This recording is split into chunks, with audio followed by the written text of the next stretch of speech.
Hi guys, කොහොමද ඔයාලට මේ ඉන්නේ මං මින්දි. අද අපේ ෂෝට් ෆිල්ම් එකේ ලාස්ට් ෂූටින් ඩේ එක. ඉතින් මං හිතුවා ඔයාලට පොඩි vlog එකක් ගේන්න.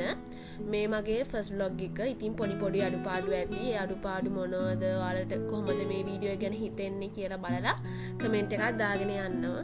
හරි ඉතින් අපි දවස පටන් ගමු. ඉතින් මම සාමාන්‍යයෙන් මේකප් එකක් කියලා යූස් කරන්නේ නැහැ ලොකුවට. මේකප් එකක් යූස් කරන්නේ ඇත්තට මම යූස් කරන්නේ ලිප්ස්ටික් and lip balm එකක් විතරයි. මේ දවස්වල හරියට වැස්ස.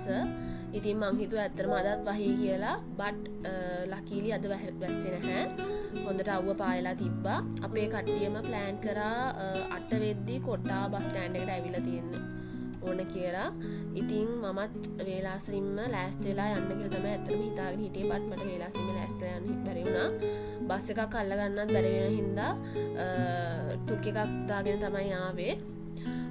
කතා කරගත්ත විදියටම කවුරුත් ඇවිල්ලා හිටියේ නැහැ.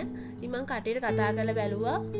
හැමෝම ඒ වෙලේ තමයි හැල්ලා තිබ්බේ. කට්ටිය දැන් එන්න කිව්වා. ඉතින් එයාලා එනකන් බල ඉන්න කොට මට බඩගින්නක් ආපු හින්දා මම හිතුවා කොට්ටාවේ තියෙන යාළුවනේ මනෝ බේක් හවුස් කියලා එකක්. ඒක හැම හරිම රහයි and the price was so cheap. හරිද? cheap නෙමෙයි. it's like budget friendly. ඉතින් අතේ ඇති මුදලට හොඳට කන්න පුළුවන් එතන. කොට්ටාව අවට ඉන්න කෙනෙක් නම් ගිහිල්ලා බලන්න අනිවාර්යයෙන්ම මම නම් කියන්නේ try කරලා බලන්න ඕන තැනක් මනෝ බේක් හවුස්. ඒකේ උදේ පාන්දරට මාර සෙනග පොලිම තියෙනවා. සාමාන්‍යයෙන් කිව්වොත් ඒකේ දොරෙන් උත් එළියට යන්න. මත් ඉතින් මේ පොලිමේ ඉඳලා තමයි ගිහින් කෑම අරගෙන කාලා ආවේ. මම ඒකේ කියන්නේ මනෝ බේකර්ස් එකේ තියෙනවා. ඒකේ මම වෙනම vlog එකක් අරන් එන්නම් වෙනත් තවත් වීඩියෝ එකකින්. ඉතින් අපි ලොකේෂන් එකට ආව යාළුවනේ. මේ ඉන්නේ මගේ අක්කයි අයියයි. මේ දෙන්න එක තමයි මම යුනිවර්සිටි එකේ හැම ගමන් බිමම යුනිවර්සිටි එකේ වැඩවලට එහෙම යන්නේ මේ දෙන්නත් එක තමයි. අපේ ලොකේෂන් එක දනා අයියාලා ගෙදර මේ ඉන්නේ අපේ දනා අයියා. එයාලා ගෙදර තමයි අපේ ෂූටින් ඔක්කොම කරේ ෂෝට් ෆිල්ම් එකේ. ඉතින් යාළුවනේ ඔයාලටත් ඉන්නව නේද අර ගිටාර එකක් දැක්කම බලන් ඉන්න බෑ යාළුවෙක් ගිටාර එක අරගෙන දඟලන්න ඕන වගේ. ඒ වගේ එකේ තමයි මමත්. මට ගිටාර එක කියන්නේ මං ආසම ඉන්ස්ට්‍රුමන්ට් එකක්.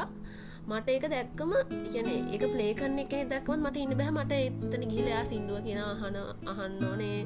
ඒ අර ස්ට්‍රින්ග්ස් වැදෙන ඒ සවුන්ඩ් එක මම මාර ආසර මම ගිටාර් ප්ලේ කරන්න දන්නේ නැහැ. බට් මම YouTube එකෙන් බලලා චුට්ටි ඉගෙන ගත්තේ. ඒක තමයි පොඩ්ඩක් ප්ලේ කරන්නේ. මේ ලොකුවට ගිටාර් ප්ලේ කරන්න බෑ. බට් මයි ෆේවරිට් මං ආසම ඉන්ස්ට්‍රුමන්ට් එකක් තමයි ගිටාර් එක කියන්නේ. ඊපස්සේ යාළුවනේ අපේ කට්ටියදී ෂූටින් කරන්න මේ ප්ලේස් එක මේ කාමරේ තමයි ෂූට් කරන් තිබ්බ ෂොට් එකක්. ඒකිනේ මෙයාලා මේ සුද්ධ කරනවා මේක. මේ ඔහොම ලස්සනට ඉතින් දවස ජොලි එකේ ගිවිලා ගියා. ඊට පස්සේ ඉතින් කොහොම හරි ගෙදර යනකොට රෑ 11:45යි. ඒකත් ඉතින් ඒ වෙලේ ඉතින් බස් නෑනේ. ඊපස්සේ ටුක් එකක් දාගෙන ආවා. ඉතින් ඇත්තටම හරිම ලස්සනට දවස් ගියා. මේ ෂූටින් කරපු එකක්වත් මට ඔයාලට මේ වීඩියෝ එකේ දාන්න බැරි වුණා. ඒක ෂෝට් ෆිල්ම් එක පබ්ලිෂ් කරපු දවසට මම ඒක YouTube එකේ රිලීස් වුණා. මේ YouTube link එක දාන්නම්. එහෙනම් ඉතින් යාළුවනේ අපි තවත් මේ වගේ ලස්සන වීඩියෝ එකකින් හම්බෙමු. මිනි vlogs follow කරලා තියන්න. Bye.